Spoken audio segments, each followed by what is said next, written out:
I went to lunch with my parents at a simple restaurant, the kind we choose more for the emotional memories than the food. It was Sunday, a bright, easy day, and I thought I was living a stable, peaceful phase, the kind where you feel like you're doing the right thing. Inviting my parents to that lunch was almost like a gift to myself, as if it were a way of thanking them for having built a decent, balanced life with a woman who said she loved me. We sat at the table in the corner, I ordered as usual, and I had barely poured the first glass of wine when my eyes met, at the table next to me, the image that would tear apart everything I thought was stability. She was there, sitting, smiling, leaning forward as if she wanted to be desired, with a man I had never seen in my life. They weren't far away, they were right next to us. She saw me and froze. My parents were still talking about the menu when I got up and went to her table. I asked in a firm voice, but inside I was falling apart, "Who is this guy here, and why didn't you tell me you were coming to lunch here?" "I brought my parents here." She froze. She couldn't say a word. And it was precisely in that silence that I understood everything. There was no hesitation, no explanation. She froze, and her expression gave me the answer that words couldn't. I turned to my parents and simply said, "Let's go home. Now." I couldn't eat lunch. I couldn't swallow my saliva. I called my lawyer before I even got home. I asked him to start the divorce process. I asked for speed, discretion. I told him there was no turning back. And there wasn't. Until a few days later, when everything was already sorted out, she showed up at my house, as if there was still room for apologies, for tears, for recycled promises. What hurt me most that day wasn't the betrayal itself. It was how easily she hid it. How easily she lied for so long. The time it took her to show what she really felt wasn't days or weeks. It was years. She had time. Time to love me. Time to choose me. Time to leave. But she chose lying as a routine. And I wondered how many Sundays she spent with him while I took care of the house, paid the bills, made coffee, or just said, "Good night, love," believing it was true. The betrayal didn't start in that restaurant. That was just the trigger. It must have really started at some point when I still believed she wanted me, when in fact I already saw me as someone too predictable to keep the illusion alive. When she showed up at my house, after being caught, I didn't see regret in her eyes. I saw despair. The despair of someone who lost the comfort, the security, the social shield that our marriage represented. She was crying, but not for the reasons I wanted to see. Not for me. She was crying for herself. For the fear of what would come next. And in that moment I knew there was nothing left to rescue. No spark, no memory, no old kiss. I went back to the same restaurant a few days later. Alone. I sat at the exact same table and ordered the exact same dish.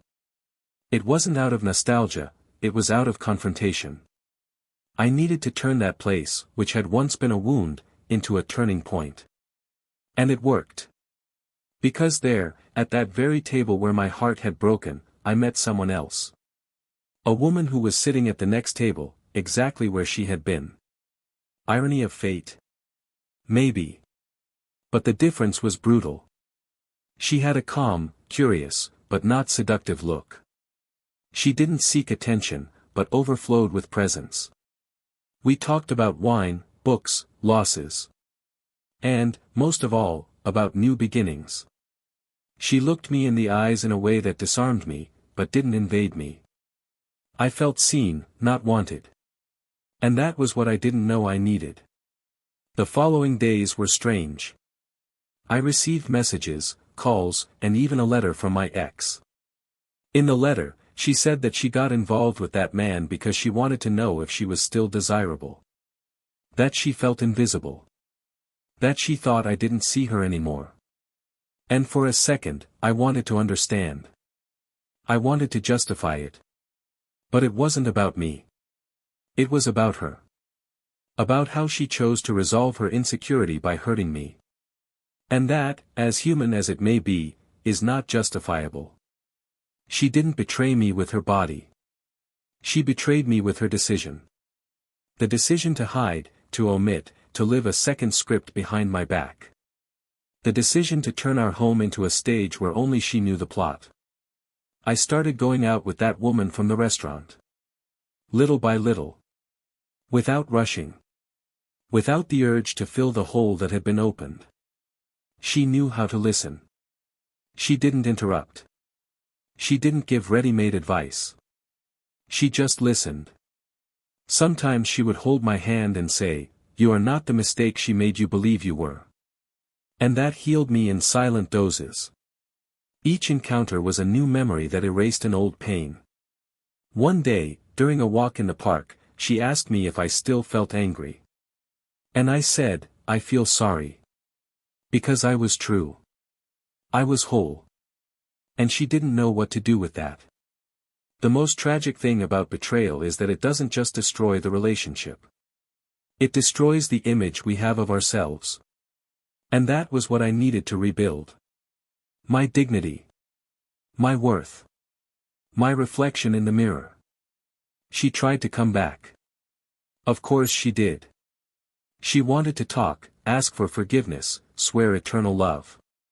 But it was too late. The love I felt for her died not at the moment of betrayal, but at the moment I realized that I no longer needed to beg to be chosen. Because true love doesn't beg. True love is recognized. And in that restaurant, where everything fell apart, was also where everything began again. Where one story died so another could be born. And today, when I look back, I don't feel resentment. I feel gratitude. Because, without that pain, I would never have discovered how much I can be truly loved. But there's something that no one knows. Something that she accidentally let slip, in one of our last meetings, and that completely changed the way I see everything that happened. Something that made me understand that maybe I was never the only one betrayed in this story. And this detail, that she let slip without realizing, still keeps me up at night to this day. Welcome to the channel. Here, we make it clear, we do not support any kind of betrayal. The stories told are fiction, but they carry a brutal truth: betrayal destroys, hurts, and leaves deep scars on the soul of those who trust. Our goal is to show, through each plot, how the choice to betray can ruin entire lives. Now take a deep breath. Get ready to hear a shocking story. Jonathan was the kind of man who didn't draw attention at first glance, but you only had to observe him for a few minutes to notice his firm, focused presence, as if every step had a purpose. The only son of a couple of retired teachers, he had a refined education, not in the elitist mold, but in the kindness with which he listened to people and the patience with which he dealt with the world. He was 38 years old, with dark eyes that seemed to weigh what they saw before judging, and a calm but firm way of speaking that inspired confidence. He worked as a financial analyst at a medium-sized company and was respected by his colleagues for his integrity and dedication. He liked simple routines, but he zealously cultivated the small pleasures: a strong coffee at dawn, the silence of Sundays, the unpretentious walks in the late afternoon, and the quiet nights with the woman he believed to be the love of his life. Her name was Elisa. She was 34 years old, with a gentle beauty that matched the delicacy of her voice and the attentive way she dealt with every detail of the house, of appointments, of her own life.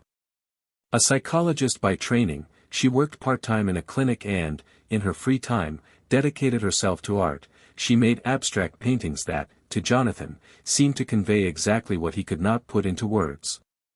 They met at a dinner party with mutual friends, 8 years earlier. It was he who first noticed, amidst the conversation and laughter, her measured way of smiling and listening, as if she were filtering everything before speaking. She, in turn, was enchanted by his serenity. They say that mature people choose each other by the silence they share, and perhaps that was exactly what brought them together. The wedding took place 2 years after they met, without any grand ceremony, but with an intimate celebration that brought together family and close friends. The house where they now live was bought with part of his savings and a lot of her good taste. A discreet 2-story house, in light colors, with a garden at the entrance and a living room that received sunlight all morning. The two were involved in every choice: furniture, paintings, rugs, the arrangement of books on the bookshelf. That house was not just an address, it was a reflection of the union between the two, of their desires, personalities, limits and affections. Jonathan loved to watch Elisa on Sunday mornings, walking barefoot around the living room with a cup of tea in her hands, while soft music played in the background. He believed, with serene conviction, that he had found his place in the world there. Their relationship had the typical elements of a solid marriage. There was affection, partnership, and mutual admiration. They shared plans, split the bills, laughed at the same jokes, discussed movies, gave each other advice when they were having difficulties, and made a point of cultivating small rituals: dinner at the table without cell phones, Saturday breakfast with pancakes, walks hand in hand in the park at the end of the day. Nothing was grand, but everything seemed enough. Close friends saw them as an exemplary couple, the kind that exudes stability, and even a certain pride in being who they are together. Jonathan liked to repeat to his work friends that he had succeeded in life not because of his position or the salary he received, but because he came home and knew that he was expected. Over time, the relationship naturally lost its initial fervor. The long kisses gave way to more discreet caresses, the impulses of passion were replaced by gestures of daily care. But Jonathan never saw this as a problem. He believed that true love is not the kind that burns every day, but the kind that stays lit even in the breeze of routine. For him, Elisa was his home. She, on the other hand, was always more introspective. She didn't usually share all her feelings, but she showed affection in subtle ways. She left notes among his books, prepared his favorite dish on difficult days, straightened his shirt collar before he left for work. She was never one for grandiose words, but her gestures were emotionally precise. Jonathan was content with that. He never demanded more than she could give, and he always appreciated every small sign of attention. In recent months, however, Elisa had seemed more distant. Nothing blatant, nothing that could be clearly pinpointed, but he could feel it. He would come home and find a slight tension in the air, as if the background music was out of tune. She took longer to answer questions, smiled less often, looked away when he talked about the future. Jonathan tried not to make a fuss. He attributed it to fatigue, the demands of work, the weight of responsibilities. He tried to compensate by paying more attention. He prepared dinners, bought flowers, organized little surprises. And even when she seemed to react with little enthusiasm, he insisted. Not out of a need to please, but out of love. Because he believed that every relationship goes through phases, and that love also means waiting for the other person in the moments when they are absent from themselves. There was something about Elisa that was slowly changing. She started going out more often, dressing differently, wearing lipstick she hadn't worn before. She said it was a phase of rediscovery, that she needed some time for herself, that she wanted to reconnect with her feminine essence, with her identity beyond marriage. Jonathan supported her. Not with blind enthusiasm, but with the maturity of someone who understands that love also requires space. He was never a controlling man. He trusted her. He respected her wishes, her pauses, her reservations. But inside, something was stirring with unease. A discreet intuition, a diffuse discomfort that he tried to ignore. It was like being faced with a familiar landscape that suddenly began to seem strange, even though nothing had visibly changed. The couple continued to go to the same places, receive the same friends, and maintain the same habits. But Jonathan felt that something was fading between them. Their conversations were shorter, their gazes were more frequent, and the silence between one sentence and the next seemed to carry more weight. He insisted on talking, asked if everything was okay, offered support. Elisa, in turn, said that she was just in an introspective phase, that she loved him, that she was grateful for everything. He believed her. Because he wanted to believe. Because he loved her deeply, with abandon. And so far, there was no concrete evidence that pointed in another direction. Only the uncomfortable feeling that she was moving away in a way that didn't seem natural. Life went on. Birthdays were celebrated, dates remembered, vacations planned in advance. Everything was in order. Jonathan, despite the doubts that haunted him from time to time, felt committed to maintaining that love. He was sure that they would face any crisis together. Elisa, in turn, smiled in the photos, hugged tenderly, made subtle promises of continuity. But something deep down in her eyes was no longer the same. And even without knowing, even without understanding, Jonathan already sensed that an invisible page was beginning to turn. What he didn't know yet was that the real conflict in their lives was not in the silences, nor in the subtle changes, but in something that was unfolding outside his field of vision. Something that, when it came to light, would leave no stone unturned. Something that would force him to rebuild himself completely. What still seemed like just a difficult phase was, in fact, the harbinger of a collapse. A collapse that would not be noisy, but devastating. And on that ordinary day, in the corner restaurant where they had lunched together so many times, would be the stage chosen by fate to reveal the truth. But until then, everything was still suspended, like a repressed breath before the dive. The routine continued like a book being written on the margins of a larger, invisible story that unfolded between the spaces of words. Jonathan woke up every day before Elisa, made coffee as he always did, kept the news on low in the kitchen, and before leaving for work, he left on the table the simple note he wrote every morning: "Good morning, love. Take care." It was no longer an automatic gesture, it was an attempt, perhaps unconscious, to rescue a bond that seemed slippery, as if small gestures could prevent the silent erosion that was taking place between them. Elisa, in turn, usually responded with a light smile or a quick kiss at the end of the day, but the frequency of these affectionate returns had decreased.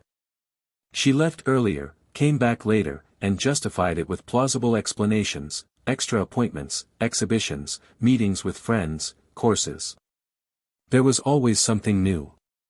There was always a coherent reason. And Jonathan, even though he felt that something was being lost every day, chose to trust. I chose silence, hope, the benefit of the doubt. Their conversations, which used to be long and spontaneous, became more objective.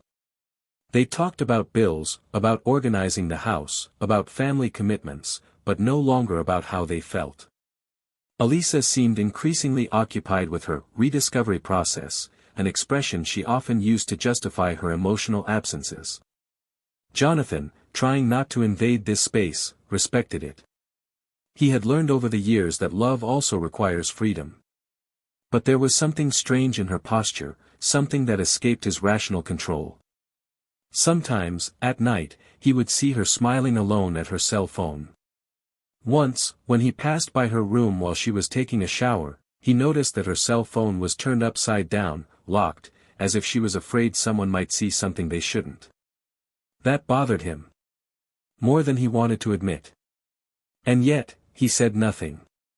He just swallowed hard and went out to walk down the empty street in the neighborhood, where solitude seemed more honest than the false peace inside the house. The wear and tear wasn't obvious, but it was real. Jonathan began to have trouble sleeping. He would spend hours tossing and turning in bed while she slept beside him, serene, or pretending to sleep.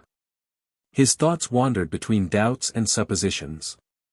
He imagined scenarios, possibilities. He wondered when exactly she had started to change. If there was something he had stopped doing. If it was the routine that had swallowed them up, or if her love had simply faded without him noticing. Some nights, he thought about confronting her, but the idea of hearing confirmation of what he feared paralyzed him. And so he put it off, postponed it, convinced himself that it was just a phase. Until Sunday lunch came. It was Jonathan's parents' wedding anniversary, and he had booked a restaurant they had frequented for years, where the simple food and cozy atmosphere formed the ideal setting for family gatherings. Elisa said she couldn't go. She made up a last-minute commitment, an event she had forgotten to mention, something related to a friend in crisis. Jonathan accepted the excuse with a twinge of frustration, but didn't insist. He wasn't one to insist. He simply followed his parents to the restaurant. He wanted to enjoy the moment with them, make up for their absence with double attention, make that lunch a gesture of gratitude. But what he found when he arrived at the restaurant destroyed any possibility of peace. There was no time to prepare. As he entered and walked toward the reserved table, his eyes found her across the room. Elisa. Seated. Dressed up in a way she rarely dressed up to go out with him. Elegant dress, bold lipstick, loose hair. In front of her, a man. A stranger. Clean-faced, well-groomed, staring at her as if he didn't need to hide his interest. They were laughing. They were sharing a bottle of wine. They were so immersed in each other that they didn't notice her arrival.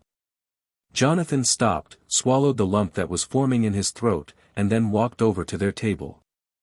His voice was firm, dry, almost cutting. "Who is this here, and why didn't you tell me you were coming to lunch here?" "I brought my parents here." The silence that followed was more eloquent than any answer. Elisa froze. Her eyes wide, the glass still in her hand, her face pale. The man next to her seemed disconcerted, but maintained his posture. Jonathan didn't wait for an explanation. He didn't want to hear anything else. He turned to his parents and simply said, "Let's go home. Now." On the way back, he drove in silence while his parents tried to hide their embarrassment. Inside him, the whirlwind was deafening. Every memory of the last few months made cruel sense. Every absence, every averted glance, every poorly worded apology. There was no more doubt.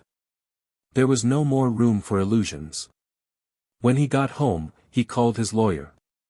He filed for divorce. He asked me to start the process immediately. And that night, he lay alone in the bed where he had once shared dreams and now there were only ruins. Her scent still permeated the sheets. Her books were still on the shelf. The photos were intact. But all of that seemed to belong to a life that no longer existed. In the following days, Elisa tried to contact him. She sent messages. She left notes. She showed up at his parents' house. She insisted on talking, on explaining. But Jonathan didn't want explanations. He didn't need any more. He had seen enough. What he felt at that restaurant table wasn't just pain. It was the destruction of a trust that had been cultivated for years. It was the collapse of a story built with dedication, given in its entirety, now reduced to shards scattered across the floor. He didn't scream. He didn't cry. But inside him, something had died. And the mourning of that love required silence, not words. Elisa, however, seemed not to understand the weight of what she had done. The few times they managed to talk, he tried to justify himself with weak arguments. She said she felt lost, that she needed attention, that she wanted to rediscover her femininity. Jonathan listened in silence, but inside, he felt outraged. As if loving with constancy and respect was not enough. As if being stable, present, and caring was a mistake. For the first time, he began to see Elisa not as the woman he loved, but as someone who chose to destroy something pure for an emotional whim. The betrayal was confirmed as an irreversible blow. But, like all deep pain, it did not come alone. Jonathan began to suspect that there was something else. A hidden detail. A piece that did not fit. Elisa's actions after being caught were not pure regret. There was a greater fear in them, something deeper than just the guilt of having been caught. It was as if she carried a fear greater than the end of her marriage. A fear that was evident in her eyes, in her silences, in her hesitant gestures. And Jonathan, even though devastated, began to observe more closely. It was during one of their attempts at reconciliation, when Elisa showed up at his house with an envelope of old letters and tears in her eyes, that he realized. There was something unsaid. Something bigger than betrayal. She hesitated when she spoke, looked away at key moments, and avoided certain questions. Jonathan, though hurt, was not naive. He knew Elisa like few others.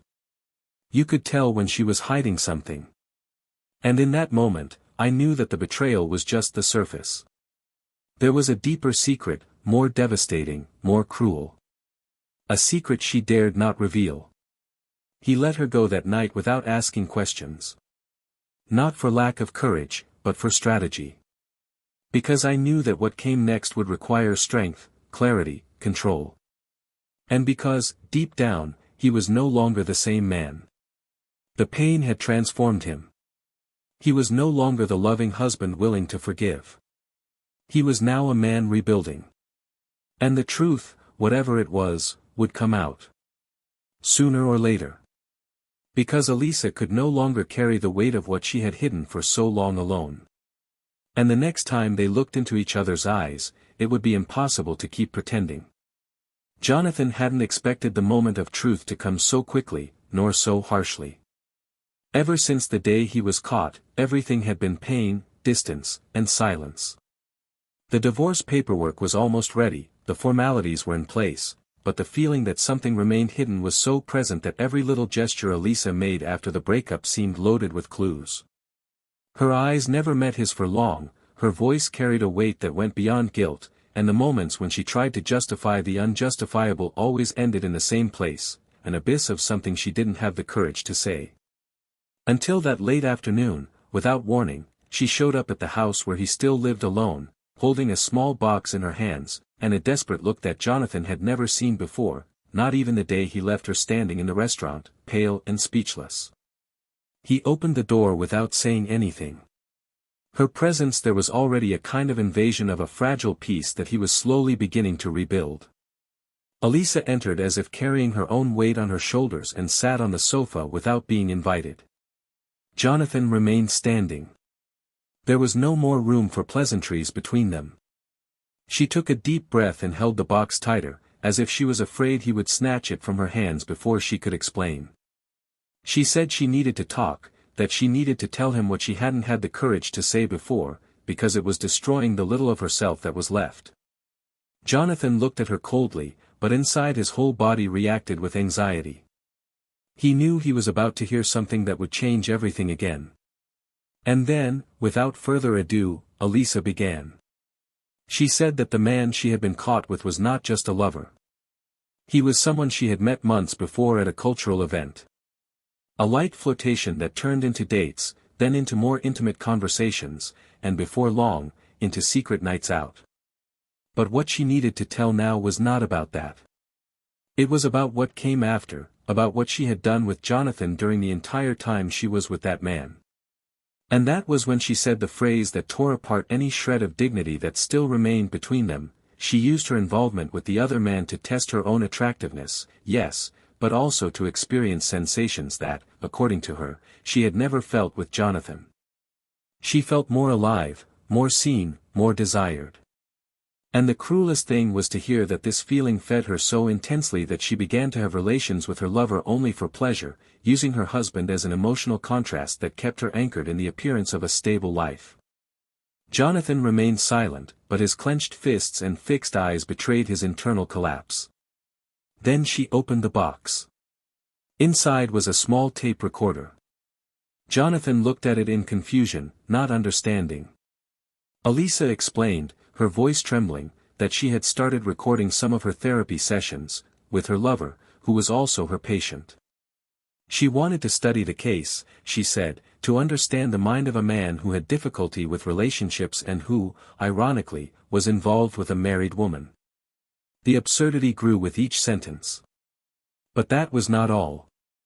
During one of the meetings, on an impulse that she herself could barely explain, she had also recorded an intimate conversation they had had in one of the hotels they frequented.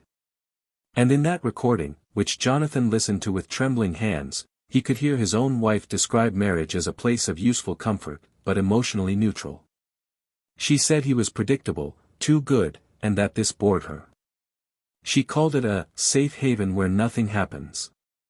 He said it was hard to feel horny for someone who only knew how to love in the right way.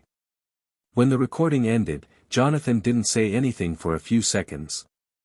He just stood there, staring at the wall, trying to understand how someone could describe the love he had received with such contempt. When he finally spoke, his voice was low but full of fury. He asked her if she had ever respected him. Elisa tried to say yes, that she respected him as a man, as a person, but not as a partner. She said that she had lost her way, that she had confused freedom with selfishness, that only now did she understand the depth of the destruction she had caused. Jonathan then interrupted her. He asked if she thought that betrayal was just the physical act. That love was made only of desire. That, during all those years, he had never desired another woman, never had the chance or the impulse, but chose to stay because he believed in building. He asked, his voice already altered, if she had any idea what it was like to look into someone's eyes every day, believing that there was truth, when in reality there was only a well-rehearsed farce. Elisa was crying, but now her sobs seemed powerless in the face of the abyss she had created. She tried to get closer, to touch him, but Jonathan backed away. He said that this was the last time he would allow her presence there. That there was no more room for pain, not even for resentment. There was only emptiness. A hole where something noble had once existed. And that now he understood what he needed to do. Not out of anger, but out of emotional justice. He told her that he no longer felt anything, neither hatred nor sadness, only shame for having loved someone who was capable of taking advantage of her surrender to feed his own neediness. And then, before leaving the room, he made it clear that she had not only destroyed a marriage. She had destroyed her own chance to be remembered with dignity. After she left, Jonathan remained there, silent, for hours. I didn't know whether to cry, scream, or break something. But he ended up doing what he always did. He sat down at the kitchen table, opened a blank notebook, and began to write. He wrote about himself, about what he felt, about the emptiness. And it was there, between one sentence and another, that he felt something different. A spark. A memory. Of the woman from the restaurant. The stranger who looked at him calmly and respectfully, who didn't want to know his story, but shared a simple and sincere conversation about books and wine. In that moment, he realized that not all was lost. That perhaps there was something on the horizon beyond destruction. But before he could move on, he needed to free himself. And now, finally, he was ready. What Elisa had revealed explained many things. But what she hadn't said yet, that, yes, was what was still missing for the story to come together completely. And he was already starting to put the pieces together, one by one, until he saw what had always been there, but he had never seen. In the days that followed the revelation, Jonathan did not seek out Elisa again, nor did he respond to the messages she continued to send. He read each one of them, not in the hope of finding something new, but out of an almost masochistic need to face the ruins with lucidity. He perceived in the texts her desperate attempt to rescue fragments of what had been destroyed, to justify the unjustifiable, to retrace the path with words that were never said when they could still have some value. But for him, now, everything that came from Elisa was a distorted memory, a memory rewritten by pain. Her presence existed only as an echo within him, a noise muffled by everything he had discovered. Her physical absence was no longer a void, it was a relief. The real challenge was to silence the mind that insisted on revisiting old moments in the light of the lie that had been revealed. He did not seek to understand. He sought to forget. And in this process, a new rhythm was established in his life, routines remade, paths changed, places he once frequented now avoided. Like someone learning to walk through a city destroyed by an earthquake. It was then, on a Tuesday afternoon, that he met Clara again, the woman from the restaurant. By coincidence or irony of fate, she was alone again, sitting near the window of the cafe where he had stopped for a coffee after an exhausting meeting. She recognized him immediately, smiled with the same serene look as the first time and, with a simple gesture, offered the chair in front of him. Jonathan hesitated for a split second, but ended up sitting down. They talked without beating around the bush. She didn't ask about Elisa, nor about the scandal at the restaurant, even though she clearly knew everything about it.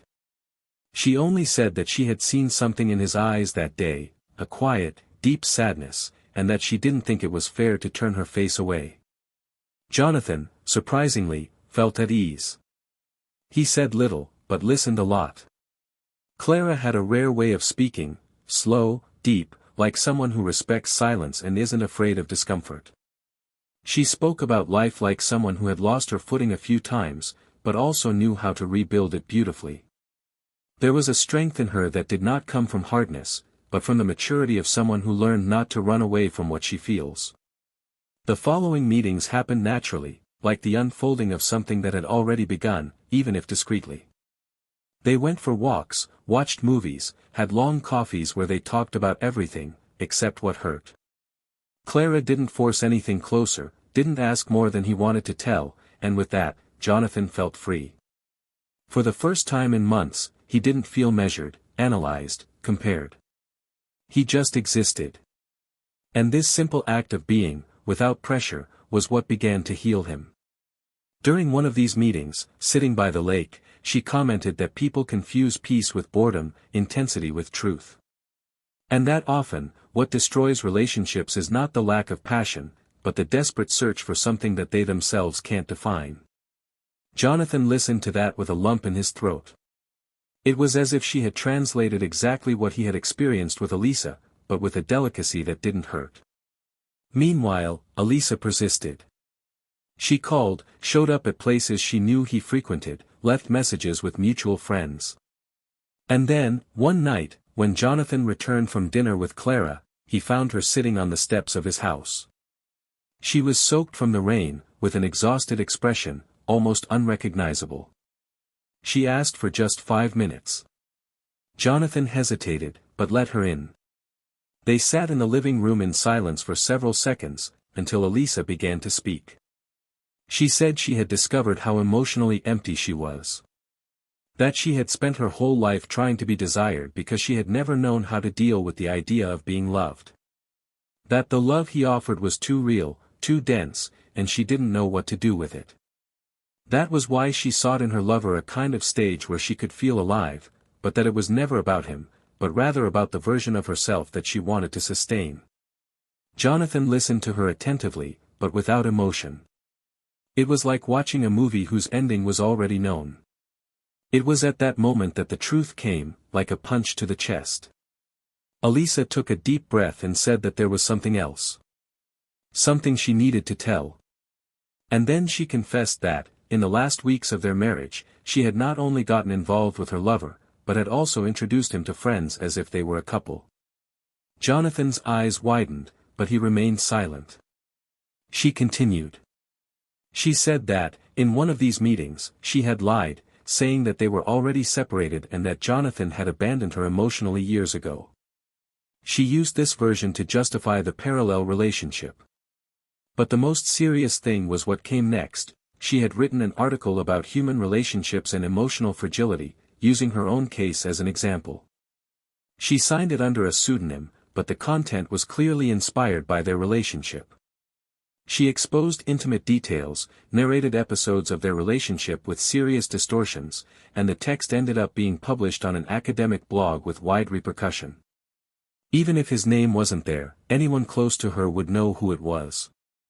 The humiliation was silent, but cutting. Jonathan closed his eyes for a moment, trying to contain the avalanche of feelings. He asked her why she did that. Elisa, already in tears, replied that she wanted to feel important, recognized, valued for something. That writing that text was her way of gaining relevance, of transforming her guilt into discourse, her ruin into study. But now, with the repercussion growing and the comments increasing, she realized that she had exposed not only herself, but also him, the man she had hurt the most. Jonathan stood up without saying anything. He went to the bookshelf, picked up a box with documents and handed it to her. It was the rest of the divorce proceedings, signed and ready. He only said that, from that moment on, there was absolutely nothing that connected them to each other. No memories. No guilt. No emotional debts. Elisa tried to grab his arm, asked for forgiveness, said she was sorry. That she now knew his worth. That she wanted to come back. Jonathan pulled away. He said that true love does not survive cruelty.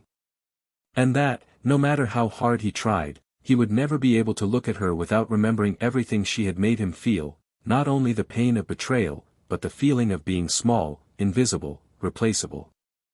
That now, with Clara by his side, he had found not passion again, but dignity. And that was something Elisa could never give him back. She left the house in silence, carrying only the divorce papers and the weight of all the decisions she had made. Jonathan closed the door and went to the bedroom. He sat on the bed and took a deep breath. He picked up his cell phone and sent a short message to Clara, saying that he needed to see her. That he wanted to tell her everything. Without hiding anything. Because now he was ready to live a new story. Not based on neediness, nor on poorly healed scars. But on truth. On conscious choices. On love that doesn't hurt. The next morning, the sun was shining through the window as brightly as it had every day. But today, something was different. Jonathan was looking out the window with a light gaze, like someone who had finally emerged from a storm that had lasted too long. It still hurt, but the pain was now a reminder. Not a prison. And as he prepared to leave, he knew that the worst was over. And the best was just beginning. That morning after his last meeting with Elisa, the world around him seemed quieter. It wasn't the silence of complete peace, but of an environment waiting to be rebuilt after chaos. Jonathan woke up before the alarm, opened the curtains with the slowness of someone still digesting everything he had heard and experienced in the last few hours, and stood there, with his hands in his pajama pockets, looking at the clear sky stretching over the rooftops. It was strange to think that there, in that same room where they had so often had coffee together and discussed weekend projects, she had revealed the cruelest part of the story. The betrayal had been the cut, but the deliberate exposure of their intimacy, without consent, was the salt thrown into the still open wound. That was the scar that burned the most now. The pain no longer came from the broken love, but from the awareness that it had been reduced to a metaphor to justify another person's insecurities in the face of their own failure. During the following days, he avoided social gatherings, kept a certain distance even from Clara, not because he wanted to push her away, but because he felt he needed to reorganize his own thoughts before allowing another story to completely intertwine with his own. He didn't want to bring the remains of a trauma into something that could still be pure. He used this time to walk, listen to old music, reorganize the house, including removing all the objects that reminded him of his previous relationship. Not abruptly, but as a ritual process, a way of saying goodbye to the layers that bound him to a narrative that no longer made sense. Each gesture, each packed box, each picture taken down from the wall brought with it a strange feeling of mourning, but also of liberation. The pain hadn't disappeared, but now it was diluted in clarity. It was no longer a diffuse shadow, it was a visible, understood mark, and therefore less threatening. The dilemma that began to emerge, however, was no longer about Elisa, or even about the past. It was about what he would do with what he had become. The kind of man Jonathan was now forced him to face new questions: how to love again without fear. How to trust without automatic distrust. How to offer himself completely without fearing abandonment or exposure. And most importantly, how to allow himself to be happy again without it feeling like a betrayal of his own pain. It was a delicate paradox, because at the same time that he wanted to move on, there was a part of him that felt guilty for wanting to do so soon. As if rebuilding his life after the breakdown needed to follow a previously determined schedule of suffering. And in this internal impasse, Jonathan began to realize that the great battle was now against the voice inside his own head, not against Elisa, nor against the past, but against the belief that love had become too dangerous a territory to be inhabited again. Clara, on the other hand, respected the space. She sent gentle messages, sometimes shared excerpts from books, a new song, a photo of the sky at the end of the afternoon. He never demanded, never pressured, just made himself present in a gentle and constant way. Jonathan appreciated that. He knew there was something rare there, but precisely for that reason, he wanted to be whole before giving himself up. And it was on a Sunday afternoon, while leafing through an old notebook where he used to write his reflections, that he found a passage written months before, while he was still married. It was a small note, almost hidden among other sentences: "If this love ever ends, I want to have the strength not to be cynical. I want to continue believing that there is someone who will love me without destroying me. When he reread it, something inside him gave in. As if the words themselves, written in a time of naivety, now authorized him to try again. It was no longer about forgetting what had happened, but about not allowing it to define what would come next. On Monday, he sent Clara a message. He asked to see her. He didn't choose a restaurant or a busy cafe. He suggested a specific bench in the park, where the wind usually blows through the trees in an almost cinematic way. When she arrived, he was already there. He stood up, hugged her tightly, and took longer than usual to let her go. Then they sat down and he began to talk. He told her everything. In detail, with pauses, with brutal honesty. He talked about the betrayal, about the recording, about the published text, about the veiled humiliation, about the fear of becoming a bitter man. Clara listened without interrupting. She just held his hand lightly. When he finished, she took a deep breath and said she understood. That she was in no rush, with no unrealistic expectations. That she wasn't there to replace anyone, but to walk alongside him, if he wanted. Jonathan replied that he didn't want to carry the weight alone anymore. And there, on that bench, without any promises, without any grandiose plan, something new began. In the days that followed, life took on a different rhythm. Lighter, more honest. Jonathan returned to work with more energy, started writing in his notebook again, met up with old friends, and visited his parents frequently.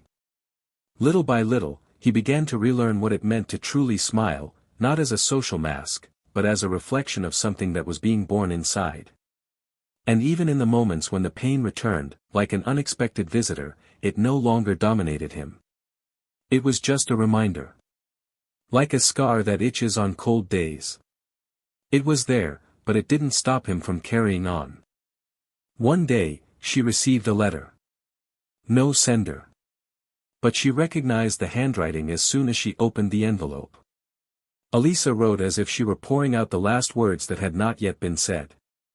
She no longer apologized or asked for forgiveness. She simply explained. She said she was leaving town. That she had resigned from the clinic, stopped all her services and moved in with her sister in another state. She said she had understood that she would never be able to make up for what she had done. That she did not expect redemption, she just wanted him to know that her pain had not been in vain. That the text had been removed from the blog, that she had retracted her statement to the editors, even though she knew that this would not erase what had been done. She ended the letter by saying that if he ever trusted in love again, he should not do so because she had forgotten, but because he deserved it. Because he deserved someone who loved him completely. Jonathan reread the letter a few times. He didn't cry. He didn't smile. He just kept the folded paper in a box at the bottom of the drawer. Not as a souvenir, but as proof that he had survived. That same day, he invited Clara over for dinner.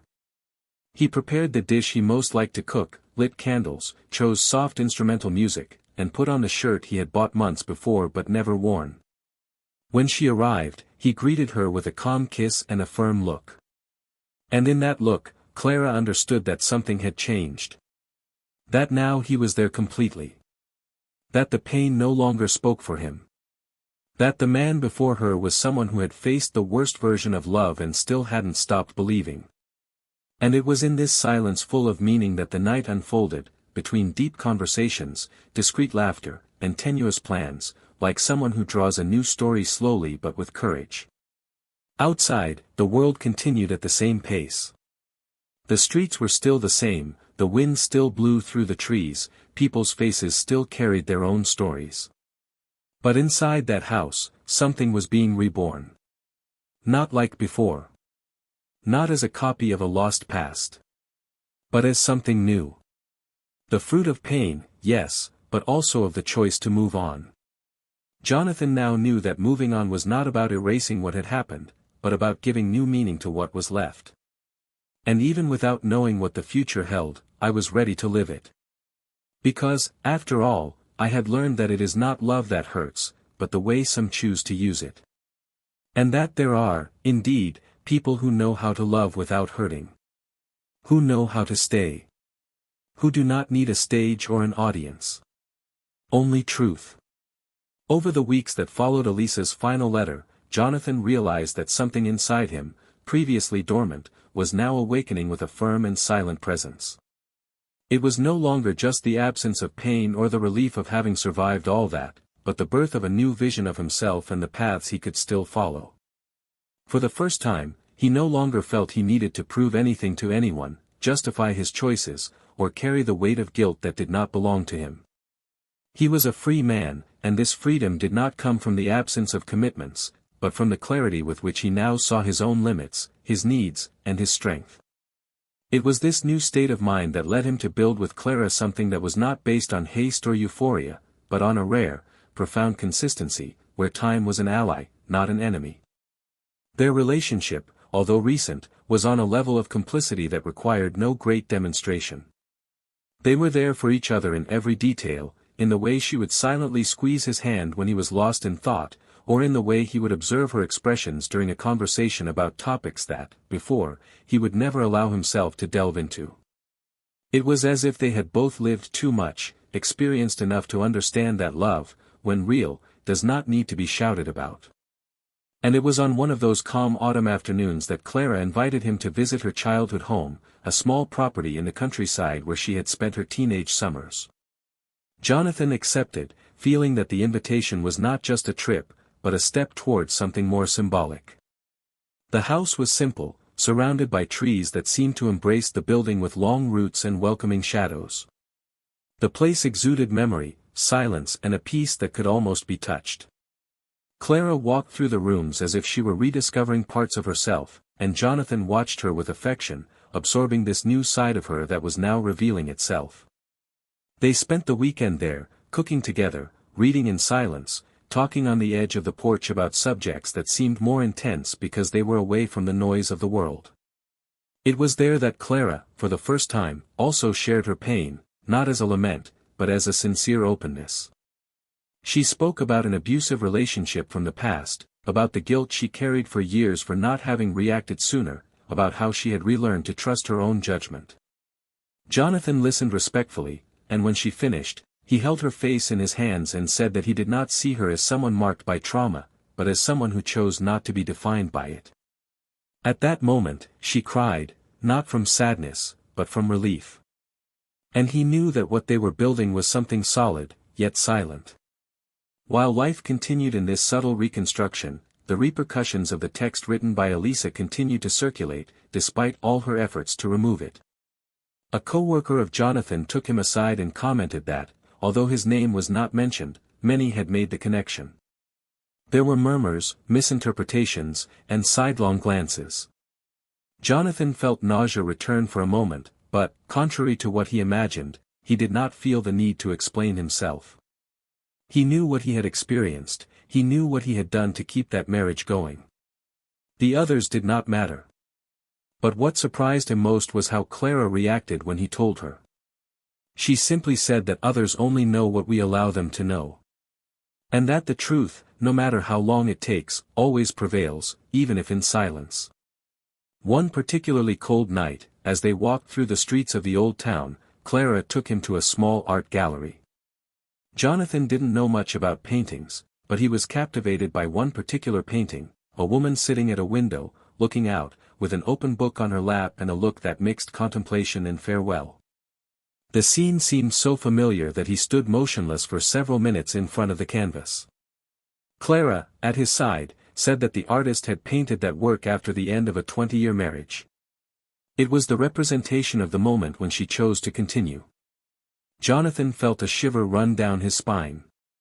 He realized that, somehow, that painting exactly reflected what he was experiencing. And he understood, that there was immense beauty in accepting the end, not as failure, but as rebirth. At home that same night, the two of them cooked together. Clara put on an old French song that her mother used to listen to, and as the rice finished cooking, Jonathan looked at her differently. It was no longer the look of desire, but of recognition. Recognizing a home. She noticed the look and smiled. He came closer, touched her face and said, in a low tone, that he never thought it would be possible to feel whole again. Clara replied that he was not whole despite what he had been through, but precisely because of it. It was the pain that had shaped him, it was the loss that had prepared him to truly love. That moment was more intimate than any physical gesture. It was the meeting of two souls who knew the price of what they carried and, still, were willing to move on. In the days that followed, Jonathan returned to writing. He resumed an old project of collections about human experiences, this time with more depth. He wrote not about pain itself, but about the ability to go through it. Clara read the texts, gave her opinions, and made suggestions. It was a shared process, and as he watched the words flow, Jonathan felt stronger and more centered. One day, a close friend read one of the texts and said that it sounded like the writing of someone who had finally made peace with their past. Jonathan replied that making peace did not mean forgetting, but accepting that some wounds leave marks, and that, if well cared for, these marks can be transformed into art. One morning, when he left the house, he found a small box at the gate. Inside was an old photo of a normal wedding day with Elisa. They were sitting on a park bench, with a stray dog lying at their feet. Behind the photo, there was only a handwritten sentence: "I never wanted to be your mistake, but I was. I hope you are as happy as you deserve to be with me." Jonathan was not shaken. He just took a deep breath, folded the photo and threw it in the trash. That was, finally, the last echo of a story that no longer needed to be fed. There was no more room for remorse, for distorted longing or for remnants of a love that was lost amidst vanity and selfishness. That same afternoon, Clara was waiting for him at the gazebo where they used to talk about the future. When she saw him arrive, she smiled slightly and held out her hand. Jonathan sat down next to her, intertwined his fingers with hers, and looked out at the horizon. He said that for the first time in a long time, he was in no rush. That he wanted to live everything at the right pace. Clara rested her head on his shoulder and said that she didn't know what would come, but that she was willing to find out. Jonathan didn't answer. He just closed his eyes and silently thanked him for having come this far. Not as a survivor of a tragedy, but as someone who had learned to be reborn after seeing everything fall apart. And who now, finally, understood that true love doesn't shout, doesn't demand, doesn't destroy.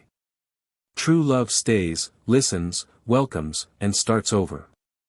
And this new beginning, although timid, was all he needed. On that spring morning, the sky was particularly clear, as if the world wanted to follow the new phase that was unfolding before Jonathan with a complicit serenity. Time had passed with the precision necessary for him to rebuild himself, not in a hurry, but with the firmness of someone who knows what he carries and no longer wants any burden that is not chosen consciously.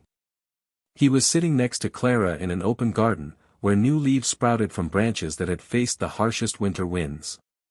There, in that living simplicity of nature, a chapter was ending without fanfare, but with the intensity of everything that is real. Jonathan now knew that loving again did not mean betraying what he had felt in the past, but recognizing that he had survived it. He knew that moving on did not mean despising pain, but being grateful for what it had taught him that he would never fully learn. With Clara, he had discovered that happiness does not lie in grand gestures, but in shared silences, in mornings without urgency, in looks that welcome even what still hurts. Clara, on the other hand, never wanted to take anyone else's place, and perhaps that's why she earned such a unique place. She was a woman made of serene presence, of healing words and of a strength that didn't need to prove itself all the time. She had learned to love without attachment, to offer her heart without demanding guarantees and, with Jonathan, she had found the rare balance between surrender and freedom. She knew every wound he carried, not as a living memory, but as a mark of a past that no longer defined him. Together, they created a relationship built on roots, not on haste. And this solid foundation allowed them to dream of a future that, although uncertain, was promising. She wasn't looking for perfection, only truth. And with him, she finally found it. Meanwhile, in another corner, Elisa tried, day after day, to rebuild herself from the pieces she had created. She had moved to another state, started a new job at a discreet clinic where no one knew who she had been. She avoided social media, blocked any contact with the past, and, in her quiet moments, she wrote compulsively in notebooks that she never showed to anyone. No more articles, no more academic defenses, but cruel, painful outbursts in which she admitted that everything she had done had been driven not by love, but by fear. Fear of being forgotten, of not being desired, of growing old with someone who did not excite her, without ever understanding that the truest desire is born of respect and continued presence. In the mirrors she looked at every day, Elisa no longer saw the confident woman she had once been. She saw the shadow of someone who had destroyed herself out of vanity and, in trying to justify herself, had sunk even deeper. There were days when she considered apologizing again, but she backed off when she remembered that some things, once broken, can no longer be mended. And living with this awareness was the greatest punishment. There was no scandal, there was no exposure, but the loneliness that settled into her life was the kind that corrodes in silence. Her lover, who had previously promised her a new life, disappeared after finding out about the public exposure.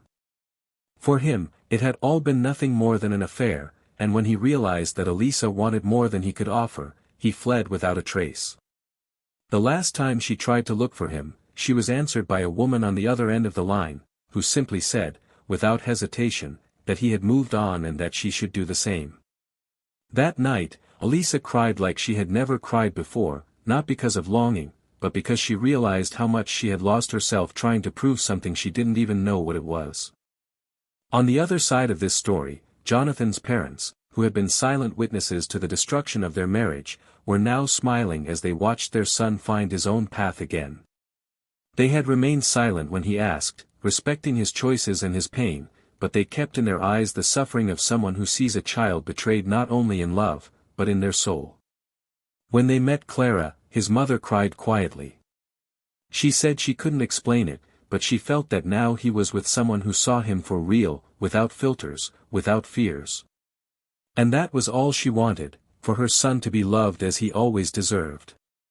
On a quiet afternoon, Jonathan went to the registry office, signed the last documents for the division of assets, removed the marital names from the accounts, and legally closed a cycle that had emotionally ended a long time ago. When he left, he called Clara and said, without any weight in his voice, that he was officially free.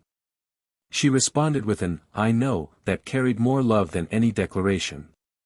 It was a new beginning, not because the paper had been signed, but because his heart was finally clean to love again, without any trace of resentment, without any residue of pain. A few months later, he published a small independent book with chronicles about new beginnings. He didn't use names or tell stories. But between the lines, those who knew him well knew where each word was coming from. He received emotional messages, invitations to lecture, and for the first time, he saw his pain transformed into inspiration for others. When Clara presented it to a publisher friend, he turned down a bigger commercial proposal.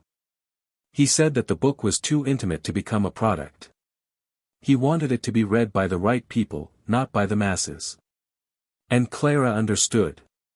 Because she always understood.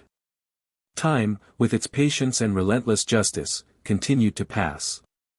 Elisa, isolated in her new routine, found out about the book by chance, when she read a comment on a literature forum. She bought a copy and read every line with blurred eyes.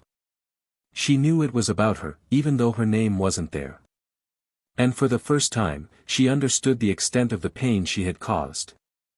She wanted to write, to apologize again, but she didn't. She knew that now, any words would only be to ease her own guilt. And perhaps it would be fair for her to remain silent. Life had already shown her, clearly and harshly, that betrayal is not just a physical act. It is a constant choice to deny what one has, in the hope of finding outside what can only be built inside. And now, what she had was the echo of her own choices. Jonathan and Clara, on the other hand, continued to grow. They didn't need eternal promises or daily declarations. Their love was made of presence, of silent decisions, of deep respect. They learned to look at each other with ease, to argue with maturity, to be silent when necessary, and to laugh even on difficult days. Together, they were living proof that love doesn't have to be perfect, but it does have to be true. And this love, unlike anything Jonathan had ever known, was made of care. Now that this story has come to an end, with each character following the path they set out on, we want to hear from you. What did you think of this journey? Which part touched you the most? Comment below, we want to hear your opinion. And if you liked this story, subscribe to the channel for more exciting narratives like this one. Betrayal is a deep wound, a choice that destroys homes, sinks feelings, and tears the most sacred fabric of any relationship, trust. It can start with looks, words, silent absences, but it always ends the same way, with a void that is difficult to fill. May this story serve as a warning, as a mirror, as a reflection. Love needs to be cared for. And, above all, it deserves respect. This channel does not support, under any circumstances, any type of betrayal. We continue to tell stories not to romanticize pain, but to remind people that choices have consequences, and that the truth, even if painful, is always the best path. Until next time.